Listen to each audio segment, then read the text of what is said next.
Well, it's a Times Now mega exclusive. The entire country is celebrating Independence Day today, and we have with us Union Minister Piyush Goyal. Sir, thank you for taking out your time and speaking to us on Times Now. Wish you a very happy Independence Day to begin with.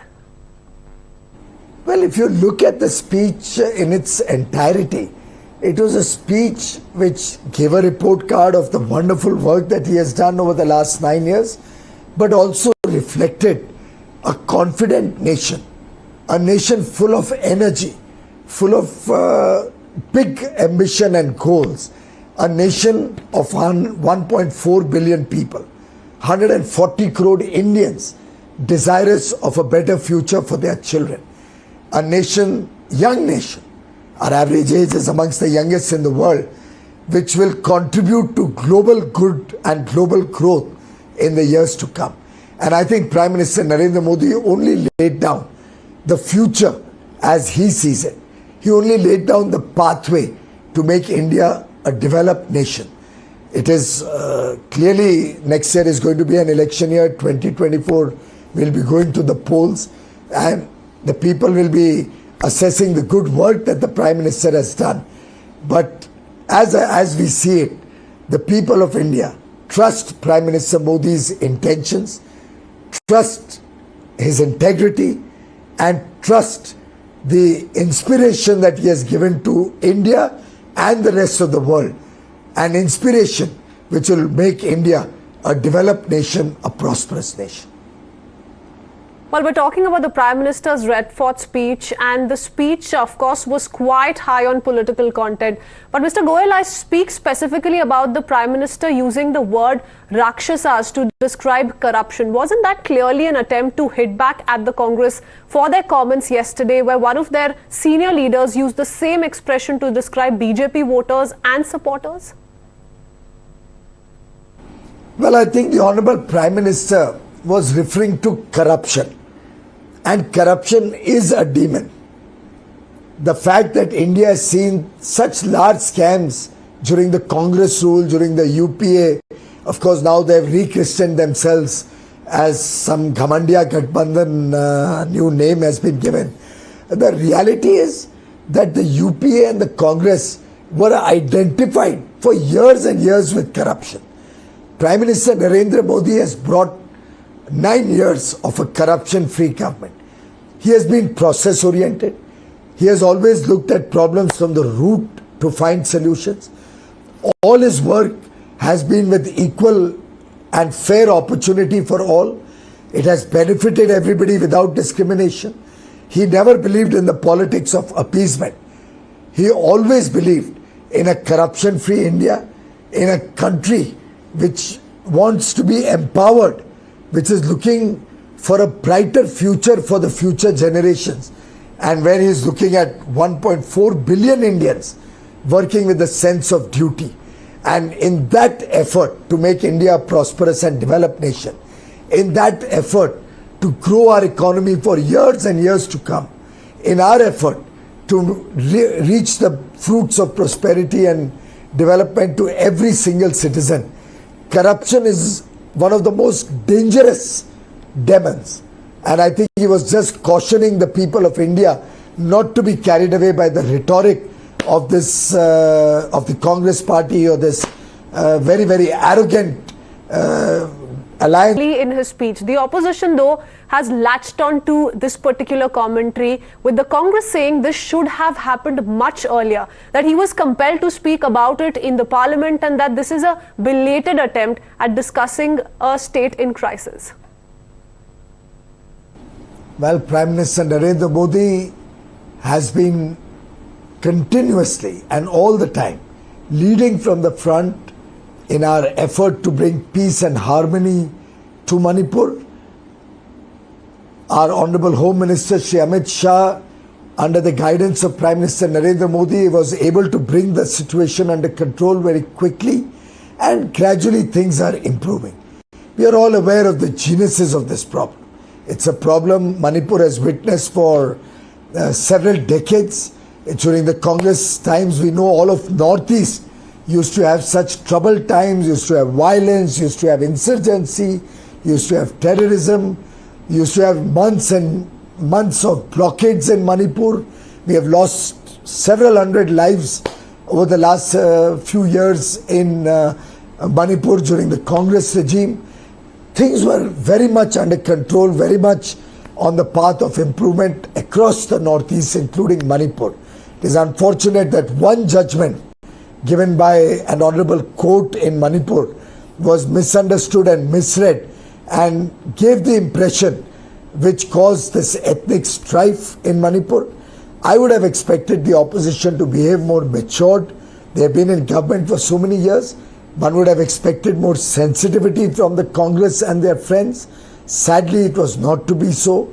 Prime Minister Narendra Modi has appealed to all sections in Manipur to maintain peace and harmony and has assured them of the full support both of the center and the state to ensure their well-being, their prosperity and a better future for the people of Manipur. The Congress is sadly politicizing a very, very sensitive issue. Okay, well, the Prime Minister also said that the path for a solution will be found through peace in Manipur. But the demand on the part of the opposition is that given the scale and the magnitude of the violence that was witnessed in the state for the last 3 months, the Chief Minister's position in Manipur is no longer tenable, and that any corrective step which is being taken, it needs to include his sacking or his resignation. How would you respond to this charge? Well, I think this is how the Congress ran governments in India for so many years. We are aware of so many cases where the Congress would just indiscriminately remove governments at their whim and fancy. We are aware of many governments, many chief ministers and a lot of instability and effort to destabilize state governments that the Congress was always recognized for. When the chief minister of the state is working day and night, when he is working with great deal of empathy, he is working to resolve the problems that the state witnessed post the judgment of the court, which caused this unfortunate incident. When the chief minister is working along with the central government, the state government, both are working in tandem to bring peace and harmony. I think destabilizing the state government would be actually counterproductive. That is the Congress way of working, where tens and tens of governments used to be thrown out by the Congress. Article 356 used to be indiscriminately used by the Congress and their leaders. The Prime Minister Narendra Modi's government has not got a single instance when they have had to impose these kind of draconian measures. This is only reflective of the anti-democratic or the dictatorial thinking of the Congress and the Gandhi family. Well, Mr. Goel, the Prime Minister also said, "Agle saal 15 August ko main phir wapas aunga." The Prime Minister struck a very confident note about your party's prospects in 2024, like he did in Parliament very recently when he talked about the opposition moving another no-confidence motion against NDA in 2028. What explains this confidence, if I may ask? Our track record explains this confidence.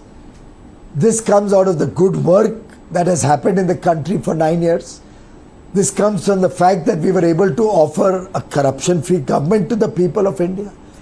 This stems from the fact that from a fragile 5 economy, which the Gandhi family and the Congress had left behind in 2014, one of the 5 weakest economies in the world, that is the recognition India had under the Congress rule. We are today the 5th largest economy in the world. Our macroeconomic parameters are all strong. Infrastructure is growing at a scorching pace. Fruits of development have reached the remotest corners of India without any discrimination. Everybody has benefited from this government. We have saved lakhs and lakhs of crores of leakage, corruption that used to happen under the Congress regime, when prime ministers would say out of every 100 rupees, 85 rupees are eaten up by corruption and middlemen. We have been able to disperse nearly 30 lakh crores to the people, to the deserving people, to the beneficiaries, straight into their bank account without a single rupee of leakage, without a single instance of corruption. We have been able to provide free homes to nearly 4 crore homes, families, making them Lakpatis. We have a plan to make 2 crore women Lakpati Didis. We have been able to take digital technology to every nook and corner and every home in the country. We have been able to take electricity to every home and every farm in the country. The Prime Minister's Pradhan Mantri Kisan Samman Yojana is a respect, is an honorarium that is given to the farmers, to the Annadatas out of respect, in which nearly 2.5 lakh crores has been dispersed to the small farmers, marginal farmers. We have been able to ensure price stability with the lowest inflation over the 9-year government period ever in the history of India. We have been able to provide fertilizers to our farmers at prices which were nearly 1/10 of international prices, with the government taking the entire burden of escalated prices on themselves. We have been able to provide 2.2 billion, 220 crore free COVID vaccines and upgrade our health infrastructure across the country. Today we are the world's 3rd largest startup ecosystem. I can go on and on for the rest of the evening, and I will not be able to complete the good work, the work for the welfare of the poor, the work to bring a corruption-free government to India, the work to create a strong macroeconomic foundation, to create strong programs on the strength of which the future of India is safe, is secure, and is golden. India will be a developed nation by 2047 when we all collect to celebrate 100 years of our independence. And that is the strong foundation that Prime Minister Modi has created, that gives us the confidence. And with great humility, I can tell you that Prime Minister Narendra Modi will be elected with an even bigger margin, with even more love and affection of the people of India. The NDA will come back into government with a larger majority than ever before and serve the people of India for years to come. While you've cited several reasons on where this confidence stems from, the opposition says he's going to be a spectator the next 15th August. The criticism also, Mr. Goyal, is that this could be hubris and complacency. We are not complaining that we cannot get up early and go for Independence Day program. The national president of the Congress party says that मैं इतनी सुबह उठ के लाल किले जाके time waste नहीं करना चाहता. It's an insult of 140 crore Indians. It's an insult of the armed forces that the grand old party, the so-called 100-year-old party, which is of course today left to a situation where they don't even have enough numbers to have a leader of the opposition in the Lok Sabha. That is hubris. That is arrogance. Prime Minister Narendra Modi relentlessly is working for the welfare of the people. I don't mind sharing with your viewers on your channel that after completing the celebrations at the Red Fort, Prime Minister Modi has gone back straight to work. I know this because my own secretary had a meeting with the Honorable Prime Minister today, soon after the Red Fort Independence Day celebration got over, and he was presenting to him another big achievement of the Honorable Prime Minister, which has got completed, which is nearing completion. Just like Bharat Mandapam, which was the foundation stone of which was laid by the Prime Minister, and he dedicated it to the nation on the inauguration on the grand program at the Bharat Mandapam last week, and where we are going to have the G20 Leaders Summit. Similarly, in September 2018, Prime Minister Modi had laid the foundation stone of the country's largest convention center and exhibition complex, which has come up in Dwarka. My secretary has gone to report to Prime Minister Modi the huge progress in that, despite COVID, despite all the constraints of working in difficult times, and it is ready to be dedicated to the nation, and we are hoping the Prime Minister will dedicate it next month, soon after he becomes free from G20. There is no hubris here. It is 24/7 service of the people of India that Prime Minister Modi has done for the last 50 years. 50 years of relentless service of the people of India, without a single day off, without a single holiday. प्रधानमंत्री जी का कण कण और क्षण क्षण देश को समर्पित है, देश के गरीबों को समर्पित है, देश के किसानों को समर्पित है, देश के युवाओं को समर्पित है, देश की महिलाओं को समर्पित है, देश के हर उस नागरिक को समर्पित है जिसने वर्षों वर्षों तक तकलीफें देखी हैं, देश के जो वंचित रहे, पीड़ित रहे, ऐसे उस हर वर्ग को समर्पित है।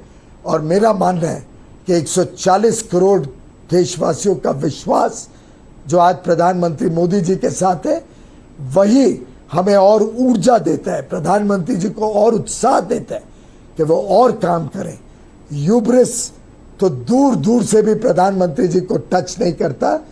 दुर्भाग्य से जो नेता आज इस सेलिब्रेशन में भी भाग नहीं ले पाए, शायद वो कहाँ है, आपके चैनल ने उनको ढूंढ के निकालना चाहिए। कहाँ है बाकी गठबंधन के नेता, इस घमंडिया गठबंधन के नेता है, कहाँ सेलिब्रेट कर रहे हैं, कहाँ वो देश को एक नया उत्साह देने का काम कर रहे हैं। दुर्भाग्य ये है कि वो तो शायद अपने ऐठ में बैठे हैं।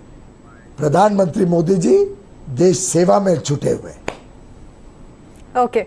Well, Mr. Piyush Goyal, since you mentioned G20, let's talk about it. You've been spearheading arrangements. You've already had interactions with your counterparts from our partner countries. In fact, the Prime Minister talked about how the global South is looking towards India for leadership. What's the overarching message that India will be sending out to the countries on the G20 in 2 weeks from now? I think Prime Minister Narendra Modi articulated it extremely well when he used the word Vishwa Mitra, a friend of the world, a trusted partner of the world. And that is what reflects the India of 2023. India today, as the president of the G20, proposed Vasudhaiva Kutumbakam as our G20 theme. The world is one family. We look upon the world as a responsible global citizen. Look upon the world as our family. We are part of solutions to save the world from the crisis of climate change, crisis of war, from crisis of hunger and deprivation. India is an active participant of the global effort to meet the Sustainable Development Goals. India has offered to the world our vision of one earth, one family, one future. And Prime Minister Narendra Modi embodies this visionary future, this ambition to make India find its rightful place in the Committee of Nations. The world is looking up to India with great hope. The people of India and the aspirations of the people of India, coupled with the trinity of our democracy, our young demography, and our diversity, will help India become the driver of economic growth in the world, will help India provide opportunities for the world, will help India become a world leader as we power the Indian economy, as we take the country forward on the fast track. We will drive the world's growth, the world's future. Well, since we're talking about India on the world map, sir, the overall thrust of our foreign policy and our trade policy has been the protection of our interests. You've talked about the RCEP, for instance, and how we opted out. We're also negotiating with FTAs with some partner countries, and you hope to see some of them fructify soon. So tell us a little bit more about it. Prime Minister Narendra Modi recognizes that we will have to work with the developed world. We'll have to expand our engagement, open our doors to trade and business and investment with developed countries so that we can benefit from investments, we can benefit from trade and business opportunities, we can benefit from greater technology, we can benefit from tourism, The people of India will get opportunities for work, new job and income opportunities, new work opportunities. Our startups and our youth will be able to come up with new ideas which they can use across the world. Our startups, and we already have nearly 1 lakh startups in India in a short span between 2016 and 23, only 7 years. We are the third largest startup nation in the world. We are today providing goods and services to large parts of the world and are an integral part of resilient supply chains. In this situation, the world looks up to India and wants to expand their business with India. We are in discussion with several developed nations, with the United Kingdom, with Canada. We are in discussion with the 27-nation European Union. We are in discussion with the 4-nation bloc of EFTA, Switzerland, Norway, Liechtenstein and Iceland. We are in dialogue with the GCC countries, having concluded the UAE pact. I have at least 2 more GCC countries wanting to do a pact, but at the same time, the GCC is looking to engage with us to do an FTA. Israel, many countries of South Africa, of Latin America have been talking to India. India is an integral part of 2 quads, the quad with Japan, Australia, US and India, another quad with UAE, Israel, US and India. We are a part of the 14-nation Indo-Pacific Economic Framework. So we have several international engagements which show that the world wants to engage with India. The world trusts Prime Minister Modi and the fact that he is taking India to new heights of development, growth, prosperity, and therefore the world is talking to India. We are talking to them, but we are talking to protect and encourage Indian interests, which is our primary focus. We engage with Indian industry, we engage with Indian business, we understand what they want to do with the rest of the world, what markets they are looking for, but we also ensure that our farmers' interests, the interests of our dairy, the interests of our MSME is protected. So it's a two-way traffic and a win-win solution that we are working for with all these different trading blocs and countries. And I can assure you, just like the UAE and Australia free trade agreements were wholesomely welcomed by the people and businesses at large, our future FTAs will also be welcomed and will give new opportunities and will give new wings to India's development journey. Well, most certainly. In fact, last few years, we've seen how several global powers have been all praises for India. Mr. Piyush Goyal, coming back to politics, this was a heated parliamentary session. Tell us about how you look back at it. The opposition moved a breach of privilege motion against you, claiming you allegedly called them traitors. In fact, this was in the context of the NewsClick controversy. They've asked you to withdraw your remarks. Do you stand by them, sir? First of all, I also checked the records of Parliament, and the Honourable Chairman also checked the records of Parliament. They are all in public domain on the website. I never said that word. I never used the word traitor. I never used the word Deshtrohi, which Jairam Ramesh, Honourable MP, has alleged. It is so sad, sitting in Parliament, because they are disturbing Parliament so much, they are not even able to follow the proceedings of Parliament. And then they make false allegations. In fact, I think I should move a privilege motion against Jairam Ramesh and his Gathbandiya Gathbandhan for having made these false allegations against me. On the contrary, I would urge you to hear the speech of the Congress leader, the dynastic Congress leader, whose only claim to fame is his surname, because he comes from a dynastic family. And you will find that he has used this word in his speech. And I stand by what I said. I did not use this word. And it is a figment of imagination of Mr. Jairam Ramesh, for which he should apologize to me and to Parliament and to the chair for having made these false allegations. Well, thank you, Mr. Piyush Goyal, for sharing your perspective with us. That's Honorable Minister Piyush Goyal taking out his time here on Times Now and sharing all of his views on the ongoing developments. Thank you, sir, for speaking to us on Times Now, and wish you a happy Independence Day once again.